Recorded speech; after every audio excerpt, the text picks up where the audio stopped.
Hi friends, Sarika recipe मराठीमध्ये तुमचं खूप खूप स्वागत आहे। आज आपण मिक्स व्हेज पराठा कसा करायचा ते पाहणार आहे। मिक्स भाज्यांचा पराठा आपण एकदम मस्त, एकदम छान असा थंडीमध्ये गरमागरम असा मस्त पराठा कसा करायचा ते पाहणार आहे। आणि छान असा चविष्ट लागतं बघा आणि मस्त होतो बघा आणि तुमच्या मुलांना पण खूप आवडेल। एकदम मस्त असा हा पराठा होतो, छान असा होतो बघा आणि चविष्ट होतो। आणि असे मस्त फुललेले छान असे मी चौकोनी आकारामध्ये केले, तुमच्या कोणत्याही आकारामध्ये करू शकता तुम्ही। तर चला वेळ न घालवता आपण पराठा कसा करायचा ते बघूया। इथे बघा, सर्वप्रथम पराठा बनवण्यासाठी आपण पीठ मळून घेणार आहे। त्यासाठी इथे मी 2 कप या कपने गव्हाचं पीठ घालून घेतलेलं आहे आणि अर्धा कप मी मैदा घातलेला आहे। तुम्ही मैद्याऐवजी तुम्ही संपूर्ण गव्हाचं पीठ घालू शकता। एकूण हे 2.5 कप घेतलेलं आहे बघा। गव्हाचं पीठ 2 कप आणि अर्धा कप मैदा। इथे मी चवीनुसार मीठ घालून घेतलेलं आहे। इथे मी अर्धा चमचा ओवा घेतलेला आहे, हातावर चोळून घालायचा, छान टेस्ट येते बघा ओव्यामुळे। आणि इथे मी 2 चमचे तूप वितळून घेतलेलं आहे, ते घालून घेते बघा। तुम्ही तुपाऐवजी तेलसुद्धा घालू शकता। छान असं हे मिक्स करून घ्यायचं आहे पिठामध्ये आणि थोडं थोडं पाणी घालून आपल्याला पीठ मळून घ्यायचं आहे बघा।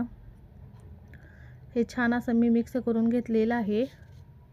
तर याच्यामध्ये थोडं थोडं पाणी घालून मी पीठ मळून घेणार आहे। छान असं पीठ मळून घ्यायचं आहे आपल्याला। पीठ छान मळलं की पराठे पण छान असे होतात बघा। सगळे पराठे छान असे फुलतात बघा आणि पराठा पण मऊ होतो, अजिबात फुटत नाही बघा।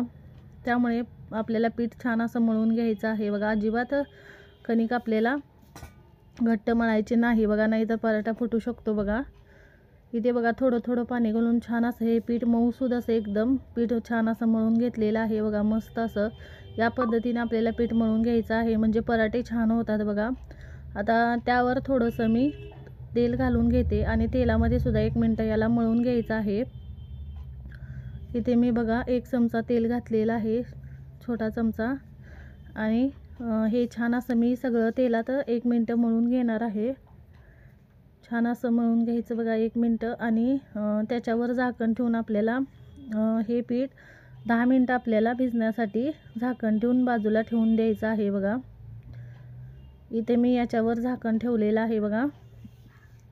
हे छान असं 10 मिनिट भिजतंय, त्यावर आपण ह्याचं सारण तयार करूया। त्यासाठी मी भाज्या घेतलेल्या आहेत बघा। 1 कप इथे मी गाजर घेतलेला आहे खिसून। 1 कप इथे मी 1 कप किंवा वाटी इथे मी मुळा घेतलेला आहे खिसून। त्याच वाटीने 1 वाटी मी कोबी घेतलेला आहे खिसून। आणि इथे मी 1 वाटी पनीर घेतलेला आहे बघा, ते पण खिसून घेतलेलं आहे। आणि इथे मी 4 हिरव्या मिरच्या, 4 ते 5 लसणाच्या पाकळ्या, अर्धा चमचा जिरे आणि अर्धा चमचा बडीशेप असं हे वाटण करून घेतलेलं आहे। मिरची जास्त तिखट घ्यायची नाही बघा, तुमच्या आवडीनुसार तिखट घाला। हे वाटण पण घातलेलं आहे। आणि मी 2 बटाटे असे मॅश करून घेतलेले आहेत मीडियम आकाराचे।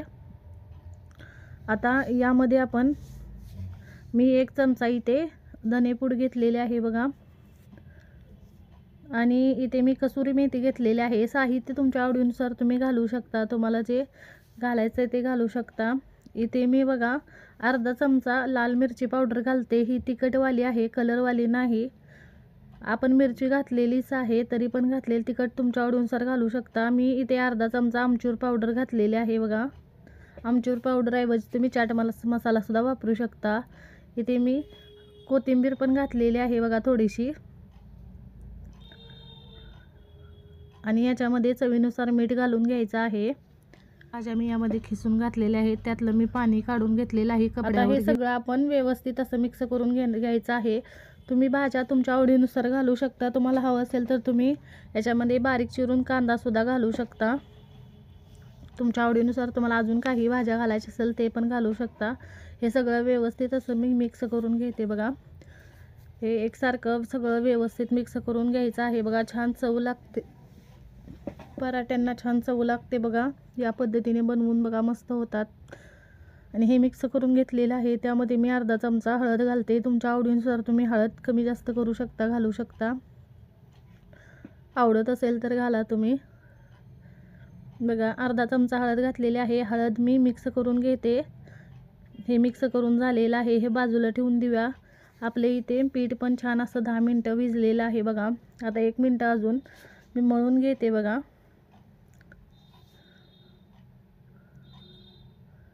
एक मिनटं छान असं मळून घ्यायचं. पीठ बघा आपलं तुम्हाला कळतच असेल किती मस्त असं झालेलं आहे आणि छान असं हे पीठ आपलं मळलेलं आहे आणि भिजलेलं पण आहे छान असं बघा.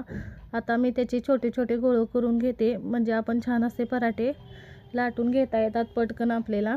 मी 5 ते 6 याचे गोळे करून घेते बघा आणि त्यानंतर आपण पराठा बनवणार आहे बघा. या साईजचे मी याचे गोळे करून घेते बघा.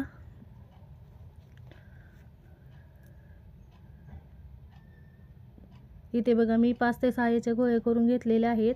आता याला लावण्यासाठी सुकं पीठ पण घेतलेलं आहे. आता थोडंसं सुकं पीठ लावून मी थोडंसं हे मळून घेते बघा.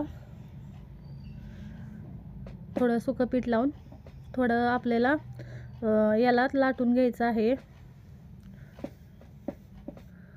सुकं पीठ लावून इथे छान असं मी लाटून घेते बघा.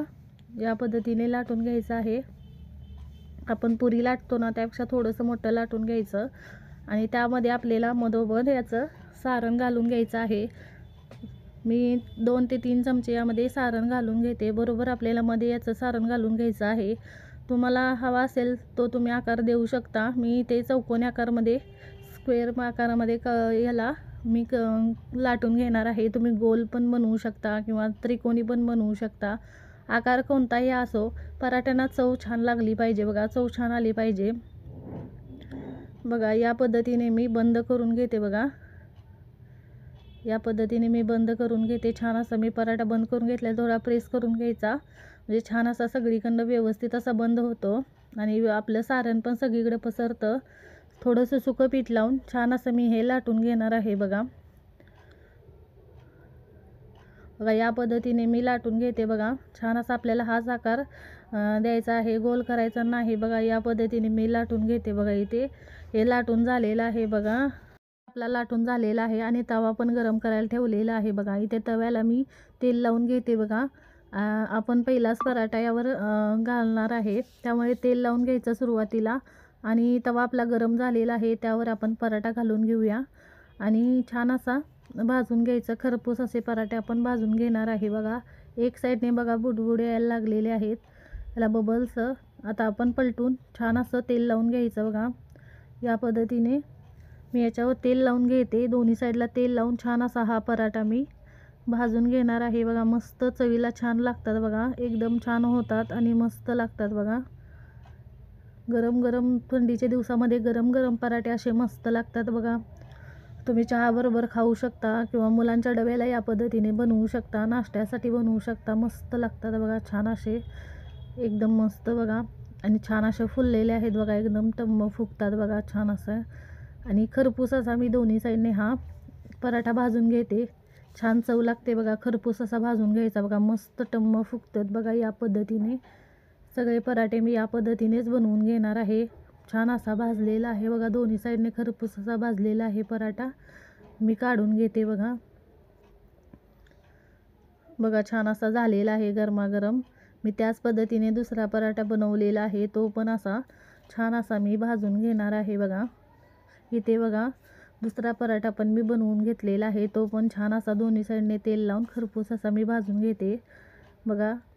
छान असा तो पण दोन्ही साईडने भाजून घेते बघा. मस्त टम्म फुगतात बघा, छान असे फुगतात हे पराठे आणि चवीला पण खूप छान लागतात बघा. तुम्ही या पद्धतीने बनवून बघा. इथे बघा दुसरा पण पराठा आपला छान असा फुगलेला आहे, छान फुललेला आहे बघा आणि छान झालेले आहेत बघा. दिसायला पण छान दिसत आहेत बघा आणि चवीला पण खूप छान लागतं बघा. बघा मी काढून घेते बघा. याच पद्धतीने सगळे पराठे मी बनवून घेते बघा. मस्त झालेले आहेत. इथे आपले सगळे पराठे बनवून झालेले आहेत. गरमागरम खायला खूप छान लागतात बघा. तुम्ही बनवून बघा. या पद्धतीने छान असे पराठे आपले झालेले आहेत, मस्त झालेले आहेत बघा. तुम्ही हे पराठे हिरव्या चटणीबरोबर खाऊ शकता, सॉसबरोबर खाऊ शकता किंवा लोणच्याबरोबर खाऊ शकता बघा. मी तुम्हाला आतून दाखवते बघा. याचं स्टफिंग छान असं भरलेलं आहे बघा. मस्त एकदम पूर्ण सारण भरलेलं आहे बघा. एकदम पूर्ण सगळ्या कडापर्यंत हे सारण भरलेलं आहे आणि छान झालेले आहेत बघा. मस्त आपले पराठे छान झालेले आहेत आणि झटपट बनतात बघा. एकदम मस्त असे झालेले आहेत बघा पराठे आपले. तुम्ही पण करून बघा, एकदम छान होतात. आजचा व्हिडिओ तुम्हाला कसा वाटला ते कमेंटमध्ये जरूर सांगा. व्हिडिओ आवडला असेल तर व्हिडिओला लाईक करा, शेअर करा. चॅनलवर नवीन असाल तर चॅनलला सबस्क्राईब करा, बेल आयकॉनला क्लिक करा. तुम्ही पण या पद्धतीचे या थंडीमध्ये गरमागरम पराठे बनवून बघा. व्हिडिओ पाहिल्याबद्दल धन्यवाद.